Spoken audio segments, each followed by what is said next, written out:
ar, Jornal Nacional. A notícia unindo 60 milhões de brasileiros. O Jornal Nacional foi ao ar pela primeira vez no dia 1º de setembro de 1969, apresentado por Cid Moreira e Hilton Gomes. Foi o primeiro telejornal brasileiro em rede nacional e logo se tornou o mais importante programa diário da Central Globo de Jornalismo. Nestes 35 anos, o Jornal Nacional tem sido um líder absoluto de audiência, tão popular quanto influente no seu desafio diário de testemunhar um tempo frenético, veloz e dramático no Brasil e no mundo.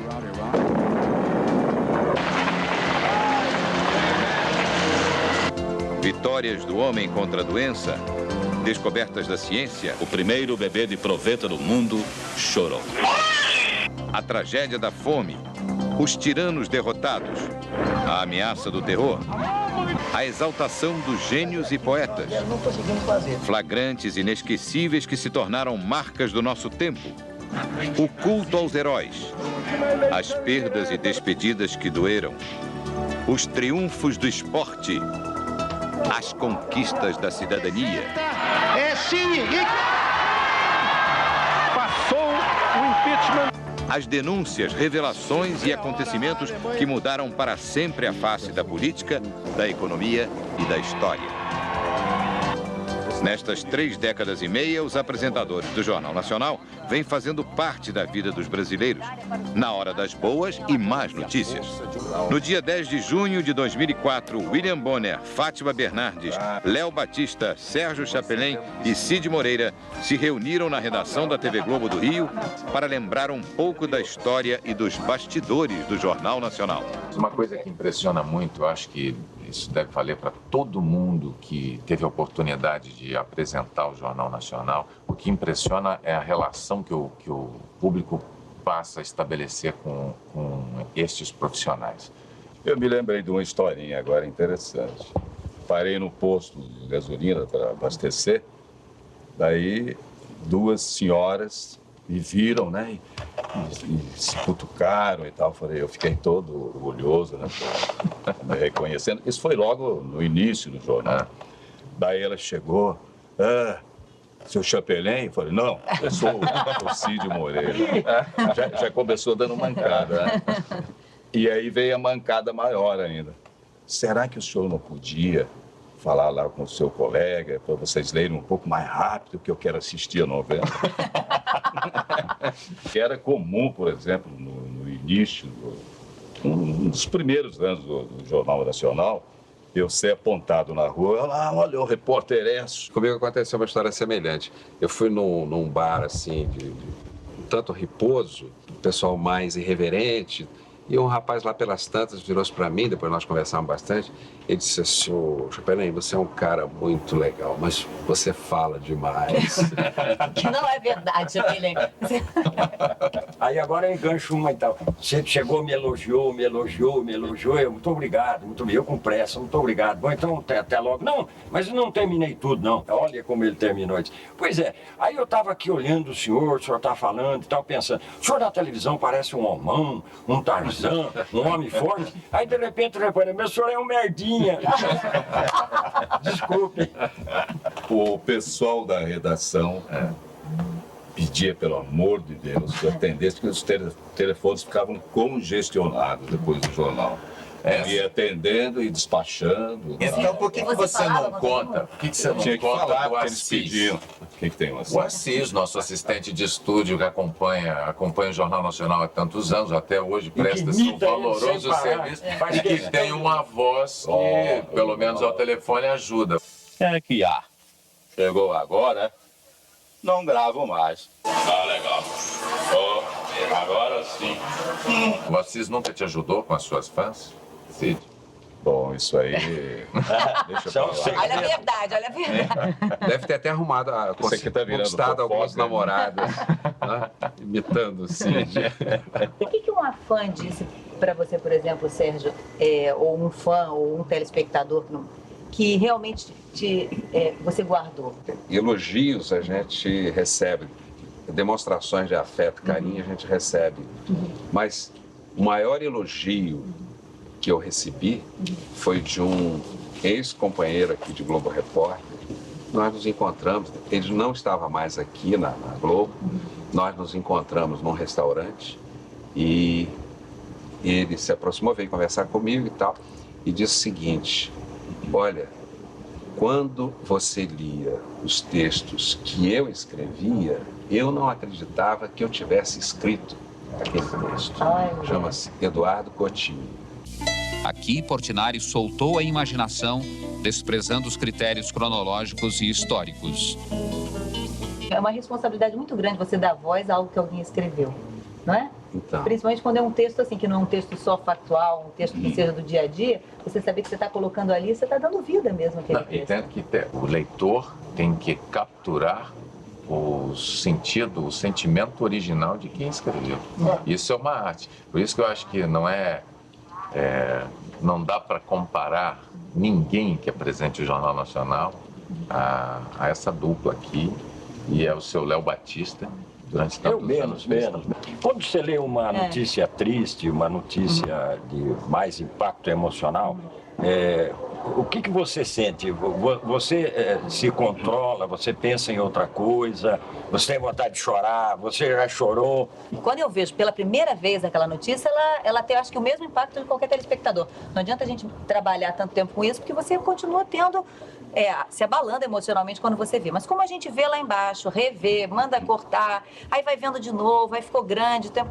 Eu acho que você vai diluindo isso. E na hora em que vai pro ar comigo, com ele é diferente, mas eu consigo, quando vai pro ar, eu já estou completamente diluída. Como eu sei que eu me desmancho mesmo, eu tenho maior dificuldade para me controlar, eu providencialmente ponho a Fátima para ler a chamada nota pé, que é o que vem em seguida. Prerrogativa do chefe. Entre você e o Cid tinha um pouco isso? Quem lia o quê? Ou era no ping-pong, vai tudo um, vai que era outro? bom, ele que lia. Ruim era comigo. Bom, Mas ruim no notícia sentido, boa, notícia leve e notícia mais Não, séria? ele era o titular, eu pegava a sobra. Não, era um ping-pong, não era?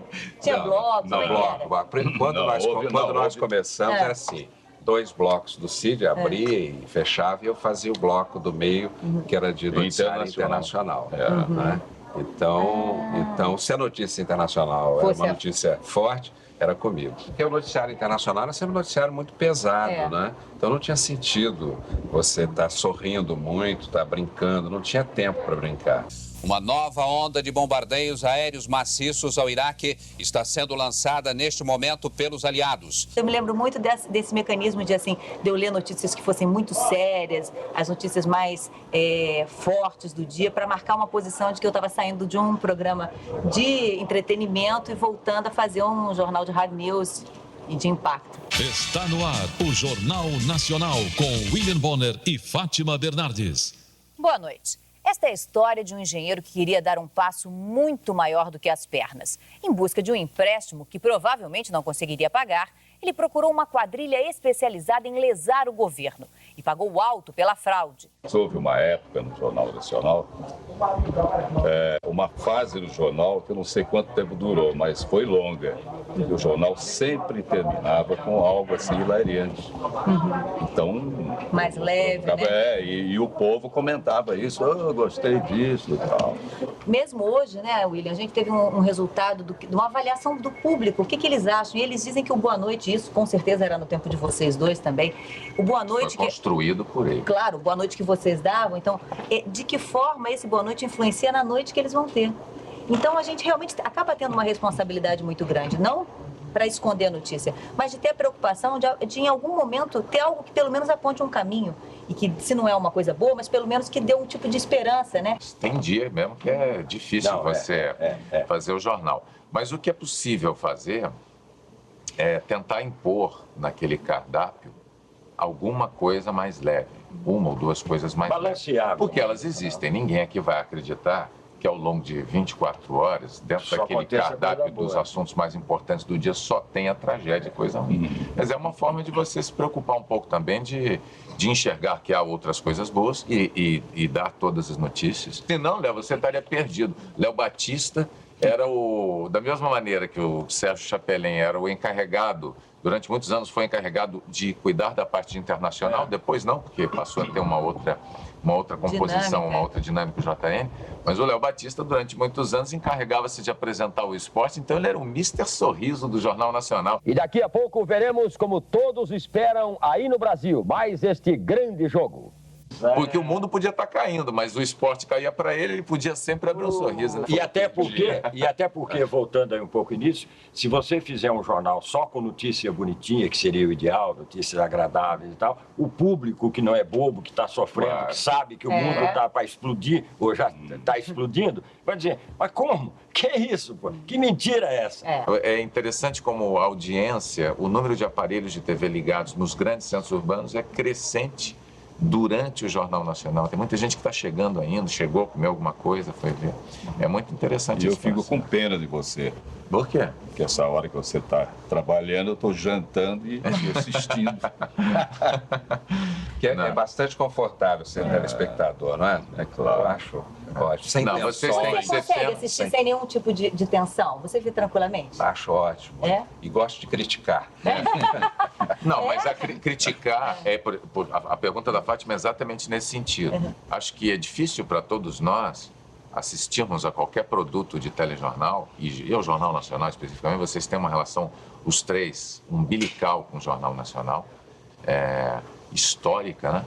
Deve ser muito difícil assistir ao jornal apenas como passivamente. Eu não Simples consigo, telespectador. Não, eu tem não que ver consigo assistir nenhum criticamente. telejornal de uma Essa forma notícia não como eu assisti presta, isso não antes. podia ser feito assim. E que dirá, então, com relação a, inclusive, a forma de apresentação. Eu falei sobre isso outro dia, me perguntaram numa entrevista para uma universidade sobre estilo de apresentação.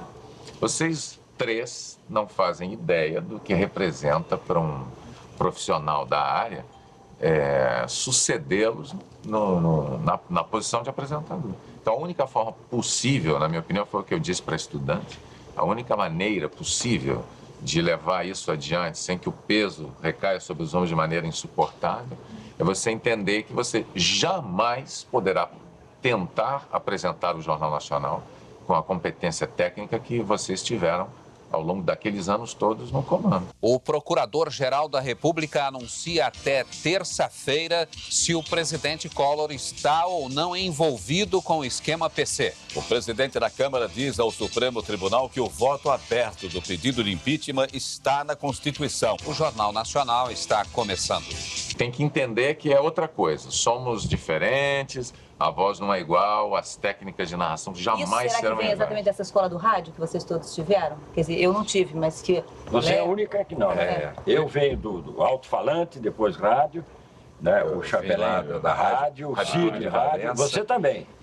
Então nós todos, né? Quer dizer, hoje já se prepara, já se constrói os apresentadores dentro da televisão mesmo. Então, o grande impacto para mim de dupla foi com o Cid, porque o Cid ainda tinha outra coisa. Eu nunca tinha trabalhado com ele, nunca tinha visto o Cid Moreira. No primeiro dia em que eu vi o Cid, que ele se apresentou a mim, não. Eu era o mais visto. Pessoalmente, Cid. Aí, assim, horas, 2 ou 3 horas depois de eu ser apresentado ao Cid Moreira, estávamos lado a lado. E aí é que morava o perigo, porque eu olhei para o lado direito. Quando eu vi o Cid Moreira de perfil, eu levei um dos maiores choques da minha vida. Sempre que me perguntam um momento impactante, eu falo assim, quando eu vi o Cid Moreira de perfil. Por causa do meu nariz? Não, Cid, você é lindo de perfil e de frente. Agora, ninguém via você de perfil na televisão. Aí eu pensei, meu Deus, o que é que eu estou fazendo aqui? Mas essa coisa de apresentação, né, de estilo, de narrativa, é muito curiosa, porque eu também fui moderno. Né? Foi moderno. Você de costeletas, cabelo comprido e gola pra fora do paletó, no jornal hoje? Quando nós fomos apresentados a primeira câmera a cores, porque o jornal, apenas nós aparecíamos coloridos. Né? E as ilustrações do jornal, porque não era exatamente VT, não era radiofoto, enfim. Filme 16, preto e branco. Então, não me lembro exatamente quem me recomendou a botar uma roupa colorida, para parecer colorido. Você põe uma orgia. Tem umas do arquivo aí que eu tenho vergonha de vez em quando. Exato, eu me sinto tão ridículo, com terno xadrez. Você não pode esquecer o momento histórico. Na época isso era feio? Não, era moda. Era moda. Tinha que Não, chamar não era atenção. moda, Você não. se vestiu hoje. Não, A Jocely. Não, era Opa, super caipira moderno. também não. Mas entrar de Não era cinza moda, numa mas TV, era uma- a cor. Claro, colorida. a pessoa não perceberia a diferença, Claro. lógico. Porque para nós a cores era preto e branco. Mas e o cabelo? E o cabelo? O Sérgio Chapelin, Cabelo pelo com cabelo ombro. e costelete de Cid Moreira Mas também. Jornal Nacional. Do Sérgio para chegar a esse corte atual levou muito Foram muitos tempo. anos, Ele foi mas- fazendo, não foi paulatinamente? Devagarinho, Foi. exato. Quando nós trabalhamos juntos no Fantástico, foi no fim dos anos 80, né? 88, 89. Você ainda usava um cabelo bem volumoso. Eu também. Bem, vamos falar agora com Israel. O repórter Carlos Dornelles está em Jerusalém. Mas você mais do que eu. Mas tá, o assunto é peruca, né? Eu me lembrei de uma história. Eu estava apresentando o jornal e não tinha o retorno. O assunto lá em São Paulo era sobre peruca. O Lívio Carneiro terminou me chamando aqui no Rio. Alô, Cid, você que entende disso, falou uma brincadeira qualquer. E eu entrei sério porque não estava ouvindo nada. E a nota que eu ia ler era séria também. Então eu entrei sério. Todo mundo pensou, a partir daquele Você momento, tinha que eu se usava ofendido. peruca. Então eu estava em São Paulo, no restaurante, jantando, e um burburinho lá, uma mesa lá, isso aqui, lá, eu aposto, não aposto, não sei o quê. De repente uma mulher lá, meio mamada, levantou e veio até a minha mesa e pegou assim no meu cabelo mesmo e puxou. Aí puxou. Ganhei a aposta. Então, eu lá.